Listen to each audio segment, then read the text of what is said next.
kick things off. Welcome, everyone, to another edition of Mastering BakeSmart. I'm Mike, CEO here at BakeSmart. We are going to be led again today by our resident chaos wrangler, Heather O'Connor. Heather O, why don't you take it away?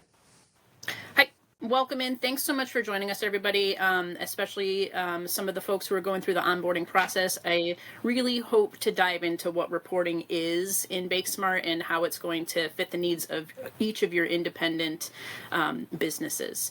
So thanks for joining us. Like Mike said, we're going to reserve most of our comments and our questions for the end. We will have some time to do Q&A. So in the meantime, if you think of a question that you don't want to forget in the moment, go ahead and throw it in the chat. And if we're able to answer it in a chat message, we will. Otherwise, we will circle back to those questions in the chat at the end of this call today. Okay? So we're going to go ahead and jump right in. So reporting in BakeSmart. Okay, BakeSmart is designed to give bakeries a complete understanding of everything happening inside your system. I'm going to share my screens with you so that you can see what I'm looking at. And so each order that's placed, product sold, product payment collected, items scheduled for fulfillment needs are all going to kind of circle back to this main reporting dashboard. And this is found when you log into your app, the first tab over, which is going to be your reports. This is your reports dashboard. Okay, when bakeries typically think about reporting, the first questions are usually pretty simple, right? What was sold? What needs to be made, what orders are going out today. If we can manage those three things, we can call it success. But what we hope to do here at BakeSmart is take it a little bit deeper than that. Okay, so we offer understanding and activity across past, present, and future operations, and that's going to tell us, what we sold in the past, what we're selling today, what orders are scheduled for the future, what products need to be produced, where orders are going, how they're getting there, right? So many different ways, how payment was collected, in addition to what employees worked, right? So if you're a part of our time keeping platform, we can run labor reports for you as well. Okay, so reporting in BakeSmart is not just about tracking sales, it's about understanding how the entire bakery operation functions.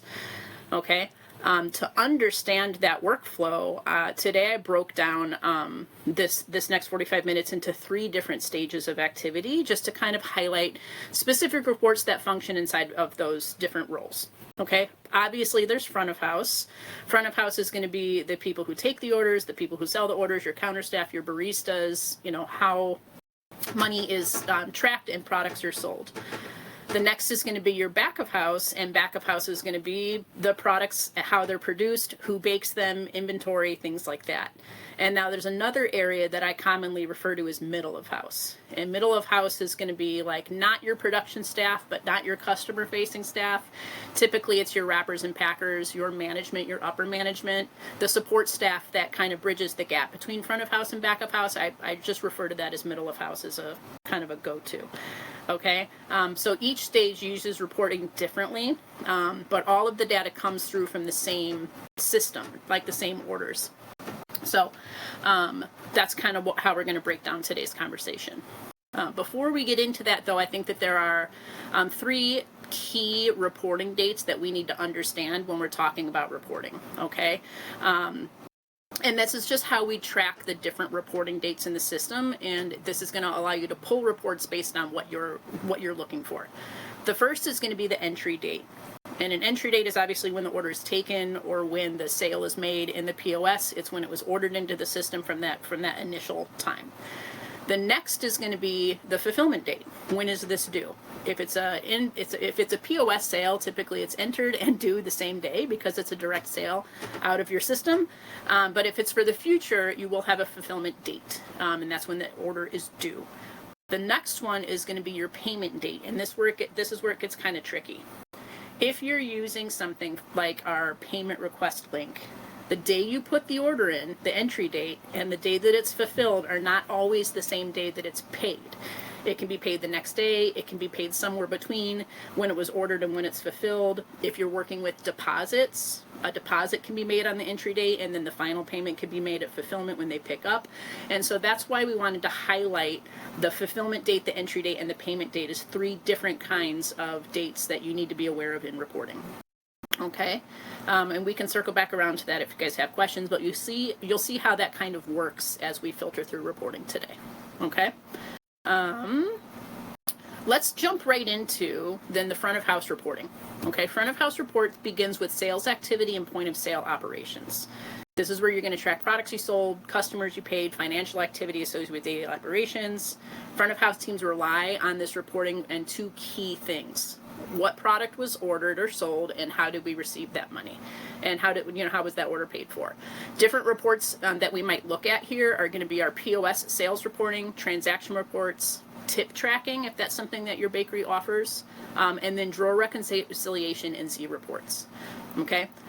One of the new features that we have that we'll talk about here is going to be drawer reconciliation. It is a little bit of a carryover from Classic, so some of you may be familiar with it and the way it functions inside BakeSmart. So we'll dive into a little bit into that. And this is if you're a BakeSmart POS user. Okay, so these reports are going to help us understand the financial and operational questions of the day. Okay, so let's look at the biggest report for this area, which is primarily going to be your transaction report.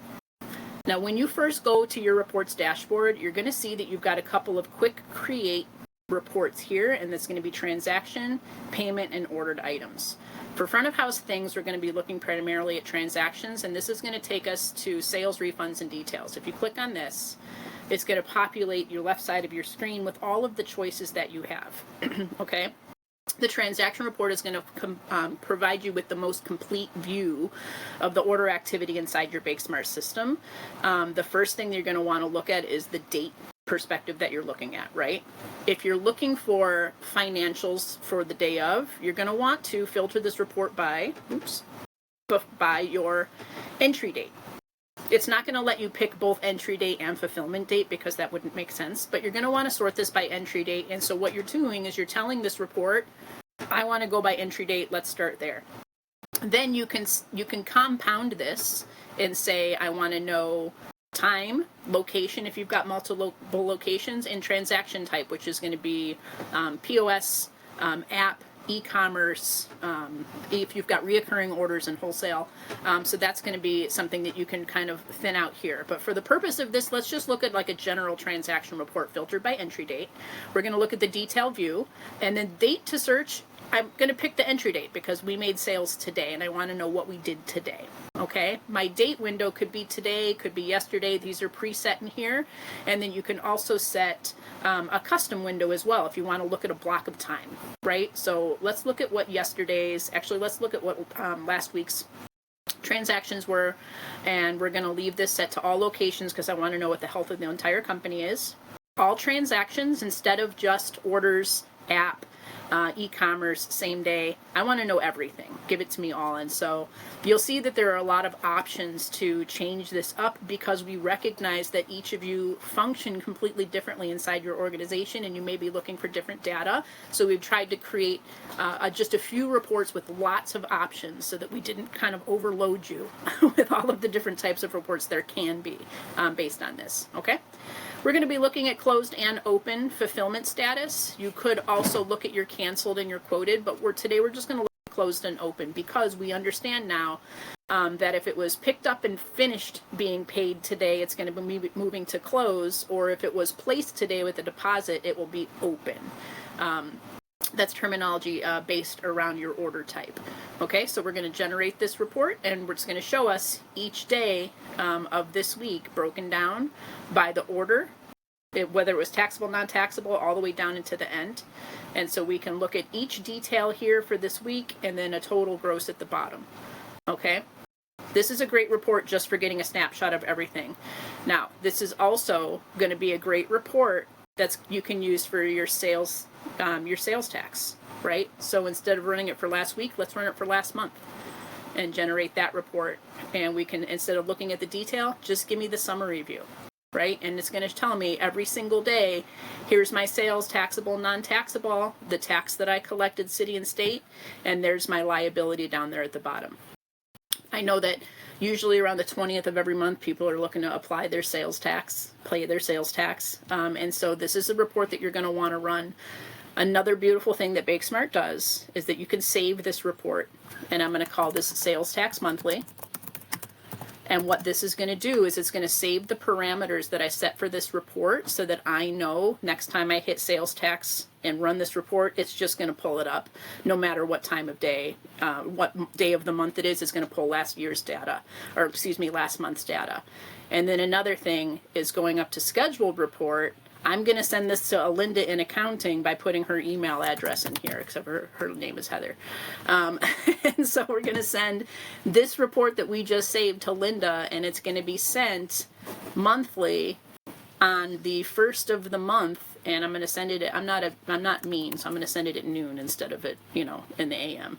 But then Linda's going to get this report, and she's going to get it sent to her on the first of the month for the previous month, which she doesn't have to call you on the 19th asking where your sales tax report is because it's done. So it's a set it and forget it, which is a huge time saver for you. Okay. So same thing can be done with your tips. This bakery that we're looking at right now doesn't offer tip collection for its employees, but if it did, there would be a tip line here. And then you could pull that tip report and know daily, weekly, monthly, what tips came through the system via credit card, e-commerce, things like that, and how to distribute them. Okay? Transaction reports are cool. They can do a lot of things, which is why it's one of the quick create reports that we have. Okay? Now, let's talk a little bit about POS register reporting. If you're a POS user, understand that the reports are kind of saved inside the POS. You'll get your Z report from that location. And everybody has been there, and I know that Jared's been on the phone with you and Mike have been on the phone with you 100 times when your Z report printed and you ran out of paper or your printer ate your Z report. We've added the new feature of drawer reconciliation, which is going to be under this additional tab here called Create New Report, which is going to kind of give you a couple of presets that we set for you. We'll cover this a little bit, but specifically we're going to be looking at drawer reconciliation. And again, this is for our POS users. The drawer reconciliation is going to give you a snapshot of your drawers, your POS sales in your drawers. You can look at it historically now. Again, this functions very similar to the way it does in Classic. So if you did, we don't have any drawers assigned to this account, but if you did lose your Z report, you can pop in here and pull that Z report up by the date and time, and not have to call us to try to pull that from the back. And yes, Jared. Yeah, so for the drawer rec report, works just the way it did in Classic. It looks like everybody here is a Classic customer, so no net new stuff. So here's your drawer rec. It looks the same. It's the same functionality. But we did add, Heather, if you could scroll up, go to transactions. Yes. And then drawers, register drawers. So we've got the register drawer function back in.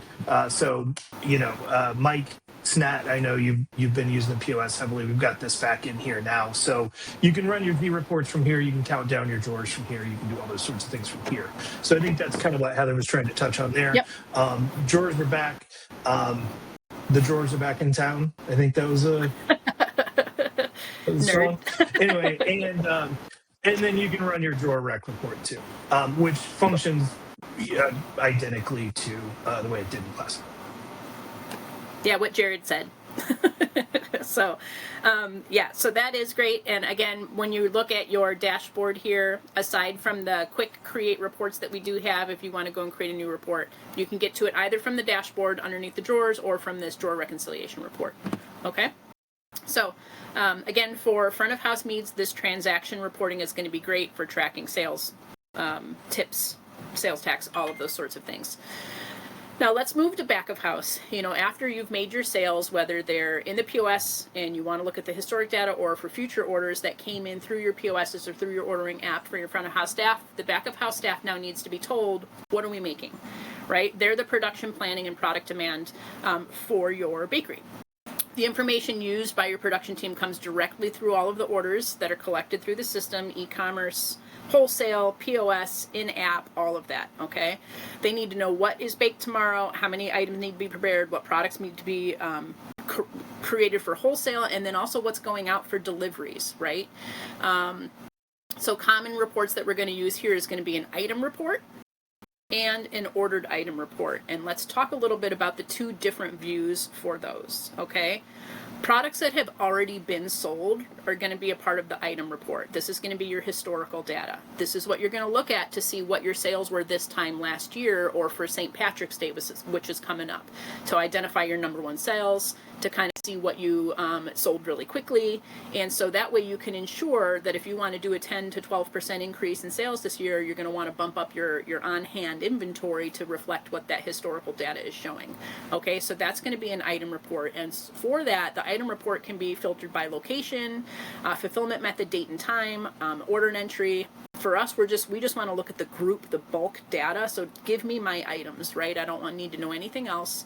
I do want a summary view this time, and I'm going to pick the fulfillment date. The fulfillment date is going to be the day that it left, so this is going to be predominantly for your orders, versus the order entry date is going to kind of include some of those POS sales from last year as well. Okay, so let's look at the fulfillment date, and let's just look for last month. And you can filter it again by location. If you're specifically looking for St. Patrick's Day sales, you can filter by category, go to your season St. Patrick's Day category. If you just want to see what your cookies were, you could do that as well. You can also look at specific retail or wholesale customers instead of all customers. If you just wanted to see if you needed to increase your store stock for the year, you could do that. And then you can also look at specific wholesale accounts here as well. So let's generate this report. And we're going to see here, this is my items sales. This is my items report. And it's going to tell me exactly what I had and what was sold and the income that I brought and what percentage of the sale it was. Okay, so this is a great way to check par, ensure that you've got the correct product on hand for the upcoming holiday and things like that. That's going to partner really well with your ordered item report. And this is going to focus predominantly on, everything on things that are coming up in the future. And an ordered items report is going to be doing a lot of heavy lifting for your production team, because you've got two really big distinguishing features right off the bat from base reports. So item is going to tell you exactly what was sold or what you've got coming up for next week. Let me go ahead and generate that. Oops. Let me jump back over here. So this is going to tell you exactly what you've got coming up in the future, and this is everything from your sales, your projected sales. And here you're going to see, and this is the detail view. Let's go down to summary. It's going to tell you, hey, these things that you need to have. So now you can go and check your back stock, and you can go and get with the PAR system that you have on hand and say, based on the PARs that I'm building to, do I have enough to complete the orders that I have on hand, and where do I need to adjust based on what we've got coming up next week? Okay, and that's based on day. Now, the other thing that you can do is, which is one of my favorite features, being a high volume cake production bakery, when I was running my own shop, was I could also run a size and flavor report, which I know a lot of you guys are very familiar with, right?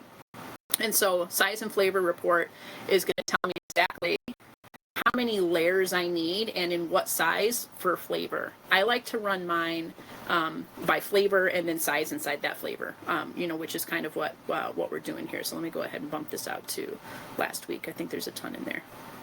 So yeah, so you've got your strawberry, 10 layers for 14, a quarter sheet, and your carrot for 18. So again, I know that a lot of you guys are familiar with this reporting, but what this is going to do for me, who fills their freezer, is I'm going to go and say, I know what my freezer pars are based on the historic data I pulled from my items report, and I want to make sure that what I need coming up is going to be there, and if I need to produce more. And so the combination of those reports added together is going to help you function inside the bakery the way you operate, right?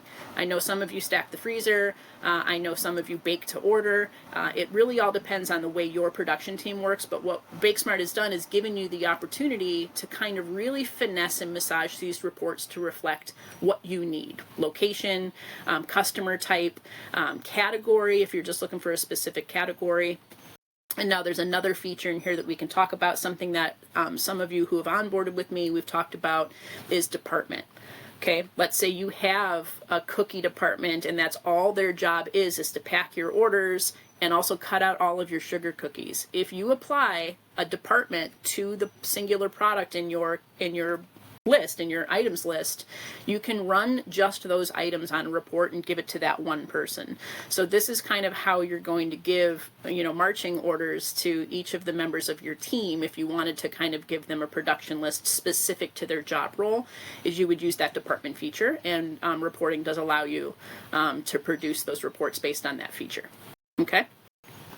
So back of house reporting, I know it seems like pretty straightforward things, but there's so many different ways that you can run both the order report and the item report to really get to where you need to be. Okay. So let's then talk about middle of house, right? Middle of house, again, is going to be your production support staff, your front of house support staff. These are going to be the folks that pack the orders. So your production team has produced everything that it needs to fulfill all of the orders, and now you're going to run your ordered items report. You're going to run it by item, and not only by fulfillment date, but you can run it by customer name or order number as well. And what this is going to do is it's going to allow those folks to have a comprehensive single-page list of all of those items. Now, this is going to partner really well with another thing that BakeSmart offers, which is going to be we're going to go to your transactions, your packing slip, okay? And what a packing slip is going to do is it's going to give you a single page per order packing slip. Let's go ahead and generate this. And it's going to give you a single page order with all of the order information and what goes on it, as well as a packed by, received by, and checked off that it's actually been done. So you can pack print all of these out, give it to your middle of house team to prepare and pack these orders, and then run that report so that they have a system of checks and balances to look to for those items that they've packed up. Okay, and again, that's going to be your ordered items report, and it's going to be filtered by your item, and then in not only fulfillment date but also your customer name or order number. Okay, and so that's going to give you that list, and you can look at the summary view. It's going to collapse it down. So it's another great tool that you can use in partnership with other features that we have inside the system. Okay, you will also be able to pull your time cards. If you are a time card user in BakeSmart, your time cards are here. Time cards are going to track your in and out time for your staff, your break time, as well as reported tips, right? Keep in mind, though, that with time cards, those are reported tips that your staff enters when they clock out, and it's not the actual tips that were received. So don't use the time card reporting tips for any kind of financial reporting. Always fall back to that transactions report that we looked at earlier to pull those tips out. Okay. Middle of house used for ordered items report. Again, you can run a report based on customer name, order name, fulfillment date and time to make sure that you're also packing orders that are going out first and saving orders that are going out later at the end. Pickup and delivery method. If you want to know what is being picked up or delivered, you can pick your fulfillment method here. I just want to see what's delivered, or if you offer shipping, just show me what our shipping items are so you can check them off and get them out the door. Okay. So lots of different opportunity with just a couple of reports up here, which is those quick create reports, and then jumping on and creating new report. We've kind of sort of finagled those a little bit with some selections made to make it easier for you to find what you're looking for. Okay, so let's talk about a couple of the things on here that weren't covered in front of house, back of house, or middle of house. I refer to these as administrative reporting, and this is going to be your time card feature. It's going to be your gift card sales, your gift card liability. Gift card sales is going to be, what of your gift card liability was used to purchase goods, right? So you can run a gift card sales report. It's going to bring you back to the gift card sales screen, in which you'll be able to make a lot of selections based on employee, on the card type, was it digital or physical, so you can see what digital sales are being made in e-commerce versus what's being brought in store. Lots of options for you to kind of play around with there. And then your gift card liability, which is going to be for your financial tracking. What do you have out in gift card money that you need to be prepared for? And then credit liability. Credit liability is great in that you can look and see which of your wholesale customers have credits that are open, and additionally, like, you know, what other credits are kind of open and hanging out there, so that you can kind of have that in your mind. And depending on the way you track income and the different accounting and reporting that you use, this report could be very helpful to kind of manage those things. Okay, we talked about time cards a little bit, and the difference between the ordered items and the items reports. And so the last thing really to talk about is the financial transaction reporting, which can be done by category. So again, going back to your items report, because it's past transactions that you're tracking, you could break that down by category. And so if you're looking to pull sales data specific to match your financial software that you're using, you would run this report here to know what sales were independent of that area that to be entered. Okay, so pretty broad overview of what we've got going on reporting land. When you get to your order dashboard, you can see what you have saved. These are a couple of reports that we've already run: the bake by size and flavor report. If we run here, it's going to pull up all of our presets, and that's all we do is we hit generate report, and it's going to generate based on today's date, meaning that if you set this date window for custom and you say, I want to know from today for the next 4 days what I've got going on. If you, yes, I'm Jared. sorry, Heather. Yes. No, that we must have miscommunicated there. Can you scroll up, please? If you select custom days, it's always going to keep those custom days. But down right below the dates, Heather, where it says set date range 2, and if you choose like next set, yep, and you choose next 3 days, yes. Then you save that report. It's always going to run it in the context of the next 3 days. Again, similar to the way it worked in Classic, where if you use that, those buttons, it would keep that context. And the same with this week, last week, all that. But if you use the custom date range, it's going to stick on that custom date range every time you run the report. Perfect. So that might Thank you for that. Being a test. Yeah. Sorry. Thank you for that. I wasn't clear. No, that's okay. I knew it was somewhere. But yeah, so that's a way. So if you don't want to use, you know, tomorrow, yesterday, a week, next month, and you just want to know what do I have coming 4 or 5 days out, that's where you would set this date range here. Or if you want to know what you sold 3 or 4 days ago, you can do that as well. And so that's here, not up here. Okay. So pretty cool little feature there. And so as you set the parameters and save these reports, they're going to populate here, so you don't have to go in and recreate them every time. You can just hit run and get that report again and again. And now scheduled is also going to be, you know, the ones that you've scheduled to go to specific email users at the specific date and time, like Linda in accounting, who's going to get our sales tax report.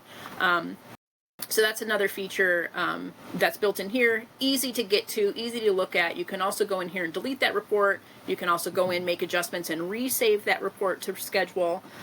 So make it very, very easy for you to use. Now, I will say this.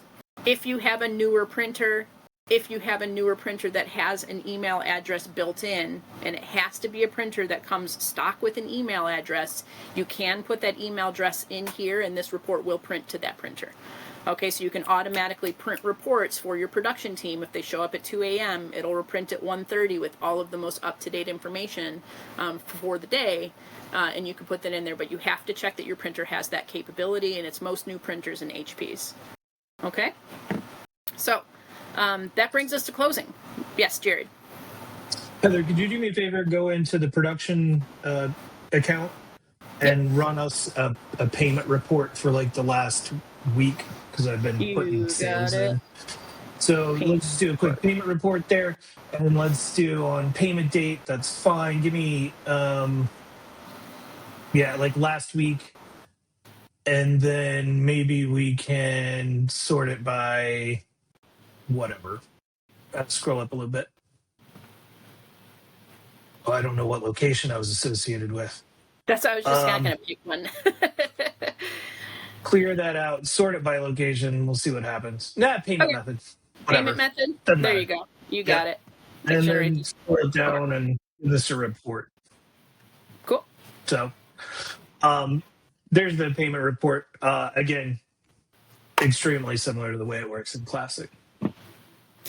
So this here is also a great thing to kind of keep in mind. You know, when you're using BakeSmart to place future orders, and you are associated with a POS in store, but maybe you're taking it on a tablet and you don't have a credit card, on hand. You can use the external credit card feature, run it through your POS, and then the system will mark the order is sold, but it's telling you, hey, this was run on an external device, so paid. So that's kind of what this is, what that is showing up there. So that's if you're running payments outside of BakeSmart. In that situation, I would suggest you send them a payment request, or you can obviously type the card into BakeSmart. But if you're running a payment through PayPal or WhatsApp, or I don't know what the kids use these days, that's what then you would record that here to record the payment on the either the sale or the order. So BakeSmart would know and not tell your staff to collect money from someone you've already collected money from. Yep. So, but yeah, pretty straightforward. A lot of similar things coming through from Classic, but just in a different way, in a different, more manageable, easy to kind of see and colorful patterns here. But yeah, if you want to jump into the chat, I know. You can run them from anywhere. You can run them from your house. You don't have to be at the bakery to run your reports. You can just log into BakeSmart, and if you've got the right access, you can run your reports. So you don't always have to be sitting in front of BakeSmart to be able to get the information you need anymore. Yep, I had a wedding coordinator who worked from home, and every time she made a sale, she would call the bakery and rattle credit card numbers off over the phone. And then we put them in to the system, and then I'd email her the receipt, and then she'd email. So this would eliminate that. She would be able to enter that system here, or she could send a payment request, and it would go right to, and it's still going to track to the same place. So trying to make it really easy to frictionless transactions. What's the quickest way that you can get people to give you dollars for the things that you've produced? So Vinny's asking, where is there a cross-tab reporting the future? Will there be a cross-tab reporting? We can definitely talk about that. I think you all might have noticed we kind of glossed over our exports because they need a bit of work. But we can definitely talk about. I would love to know, like, especially anybody that's made the conversion and is live, what you would like to see. We're also in the middle of developing the end of day report again to put back in the system. If anybody that uses BakeSmart Classic or Cloud currently has any opinions about the end of day report, whether you hate it or you like it or you don't like parts of it, whatever it is, I'd love any of that feedback. You can email me, jared@bakesmart.com. You can email it to Mike too, and he can forward it to me. Because he likes Don't to email do it to me. Just Just tell those guys. Yeah, another thing, and since we're all converted customers from Classic here, I imagine you've all gotten very used to, like, oh, we just can't do that in reports. The reporting functions within FileMaker, which the old Classic was in, did have its limitations that kind of boxed us in on some things.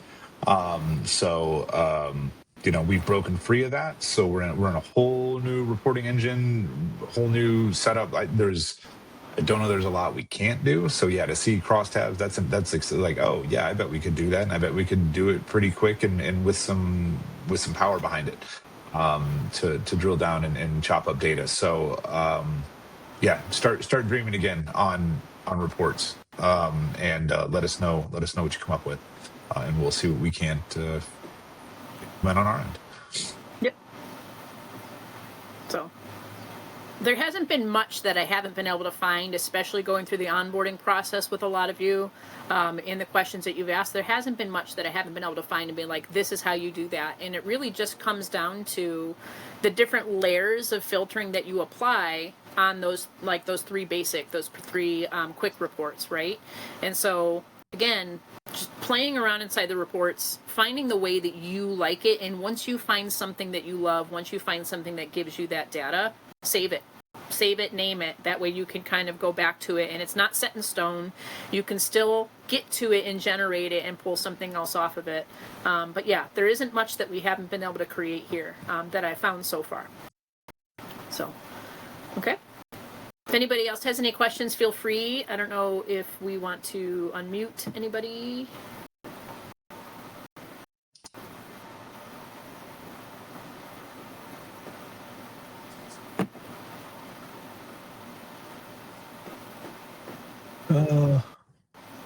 Good question. Christian, want to know on the ordered item reporting, is there a way to filter? Oops.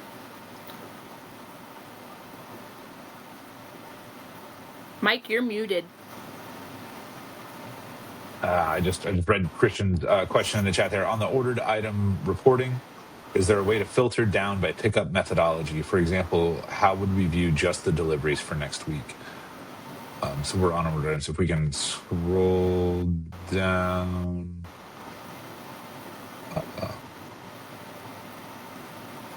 Jared, you're muted. What is happening? So you want me to scroll down? Ordered item reports? Okay. Yeah, Christian, there's the fulfillment method there.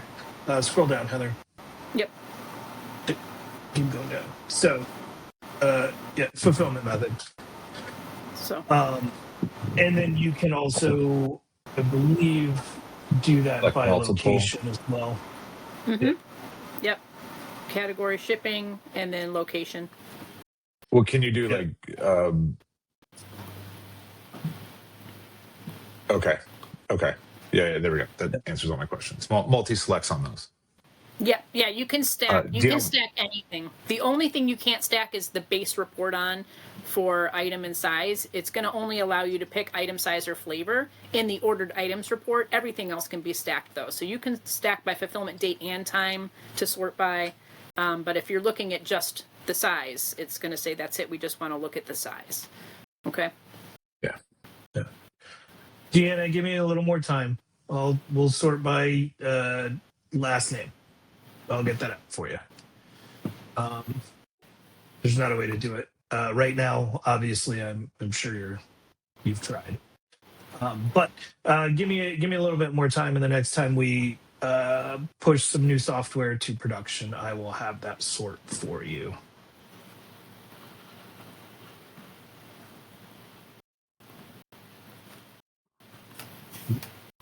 For sure. Yeah, the employee sorts by first name. Mm-hmm. Yeah, okay. The nice thing about the time card report is you can look at just the summary, to tell you what the hours were worked for that period of time. You can look at the detail, which is going to give you the break time, the in-out time for people. And then you can look at the detail adjustment so that it can tell you, hey, these were all adjusted, and here's who adjusted it, and here's why it was adjusted, and all of those things. And so it give you the reason on the report as well. What the adjustment was, like this person forgot to clock in because of a tornado. Probably not true. But yeah, and those adjustment features can be set in your settings. What is this adjustment for? So lots of flexibility is there. And then with that too, your time card report, I find that scheduling that as well. If you schedule that report for, every Wednesday by 2:00, you need to have your payroll in by 4 for a Friday payday. You can schedule that to come to, whoever's running your payroll. And get it done. And it's one less thing you have to remember when you get home, turn around, go back to the bakery and be like, oh, I didn't do this thing. Well, now you can, because you can do it from a tablet, from your home, or schedule it. So.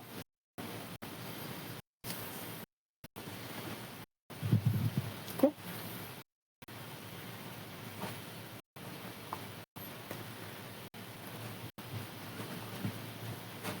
Anybody else have any questions for us today? We've got time to review. So the item tracker, Mike.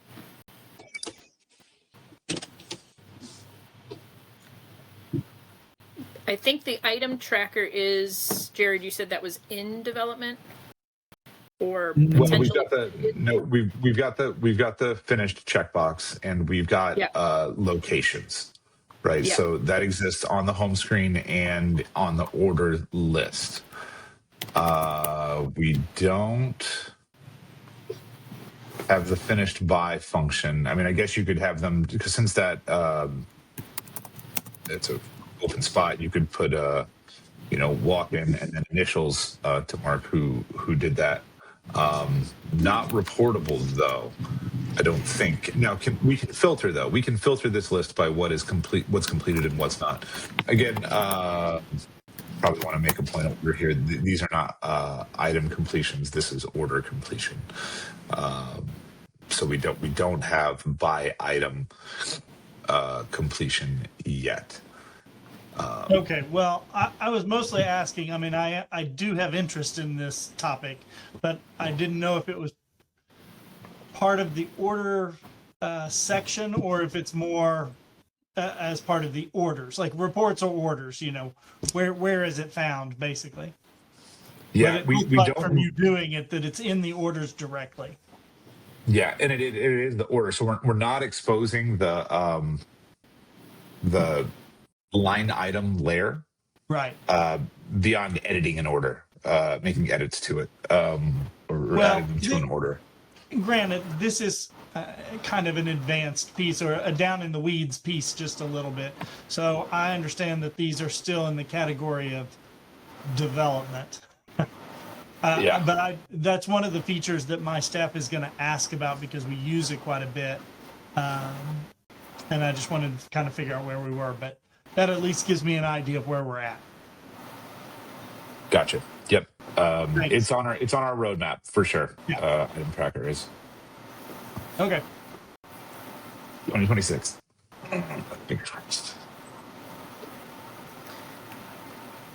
The finished by and finished, the finished by function, is that the deco ticket function? Is that tied to that, correlated to that, Mike? Or is that different? We used in item tracker, we used to allow you to mark individual line items as complete. So primarily, especially in Christian's case, he was using that for his deco room to track movement of items through there and then know which decorators finished what. He actually designed the feature for us to clock in and out or check in and out individual items. So you could track time on them. Cool. So yeah, it in a sense it does relate to a deco ticket because it's a deco item that is the point of concern there primarily. Gotcha. Okay, that makes sense. Cool.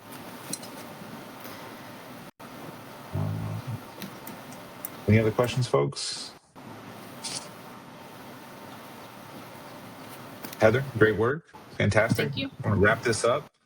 As always, thanks so much, everyone, for coming. Really appreciate it. Hope it was informative. We'll be back next month with another good one. Getting excited about that one. Actually, we're already planning it. And as always, if you have any referrals, bakeries that you know of who aren't using BakeSmart but might benefit from it, please let us know. Get you a free month of BakeSmart. Get us 10 referrals and you get a whole free year on top of that. So wish you guys happy baking as we head into St. Patrick's Day and on to Easter. And we'll catch you next time. Thanks again. Bye-bye. Thanks, everyone. Bye.